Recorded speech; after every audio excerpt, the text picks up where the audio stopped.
Hello, আসসালামু আলাইকুম viewers. আরও একটি নতুন ভিডিও নিয়ে আপনাদের সামনে উপস্থিত হলাম।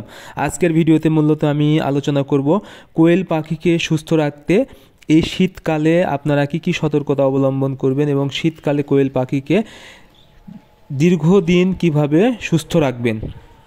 আপনারা যারা কোয়েল পাখি পালন করে থাকেন, কোয়েল পাখির কিন্তু সবচেয়ে বড় শত্রু হলো এই শীত।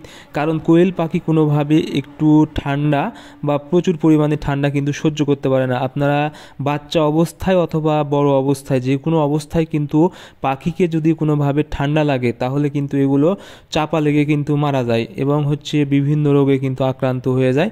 সেক্ষেত্রে দেখা যায় পাখি অনেকগুলো মারা যাবার সম্ভাবনা থাকে। এই জন্য শীতকালে পাখিকে সুস্থ রাখতে অবশ্যই আপনাদেরকে কিছু বিষয় লক্ষ্য রাখতে হবে।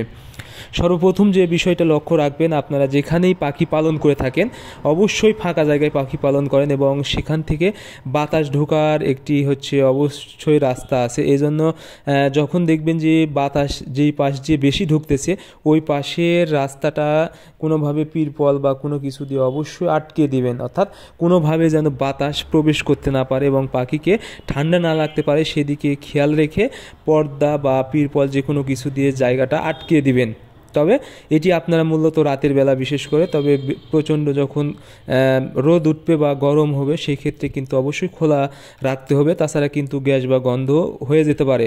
তবে আপনারা যে দিক দিয়ে বাতাস ঢুকে সেদিকেই শুধুমাত্র বন্ধ রাখবেন, তবে অন্য পাশ দিয়ে খোলা রাখার চেষ্টা করবেন। কারণ চারিপাশে যখন বন্ধ রাখবেন তখন কিন্তু গ্যাস বা গন্ধ হবে এবং পাখির কিন্তু বিভিন্ন ধরনের মারাত্মক রোগ হতে পারে। সেক্ষেত্রে কিন্তু চোখ ফুলে যেতে পারে বা আপনাদের সর্দির মতো রোগগুলো হয়ে যায়। এজন্য অবশ্যই আপনারা শীতকালে এই বিষয়টা কিন্তু লক্ষ্য রাখতে হবে।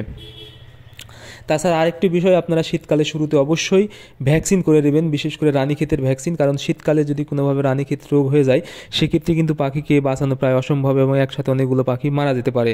এই জন্য অবশ্যই শীতকালে আপনারা একটি ভ্যাকসিন করে দেবেন, রানীক্ষেতের ভ্যাকসিন। এবং এরপরে যেটি করবেন সেটি হলো অবশ্যই আপনারা শীতকালে আমোসয়ের ডোজ করে দেবেন এবং এটি ডোজ করতে আপনারা অবশ্যই অ্যাম্প্রোল, সিপ্রোফ্লক্স এবং নিওমাইসিন সালফেট। কারণ নিওমাইসিন সালফেট দিলে শীতকালে কিন্তু অতিরিক্ত পায়খানার ফলে কিন্তু পায়খানার সমস্যা হয়, এতে কিন্তু নাড়িতে ঘা হওয়ার সম্ভাবনা থাকে। এই জন্য আপনারা যদি আমোসয়ের ডোজের সাথে নিওক্সেল বা নিওমাইসিন সালফেট যোগ করেন তাহলে কিন্তু এই প্রবলেমটা ঠিক হয়ে যাবে।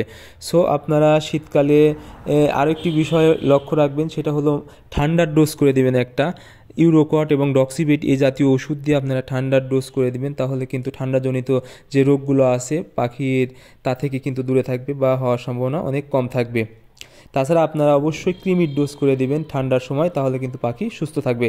সো শীতকালে পাখিকে সুস্থ রাখতে এবং ডিমের প্রোডাকশন ভালো পেতে আপনারা আমি যে বিষয়গুলো বললাম এই বিষয়গুলো অবশ্যই সতর্কতার সাথে দেখবেন এবং এই ওষুধগুলো ব্যবহার করবেন।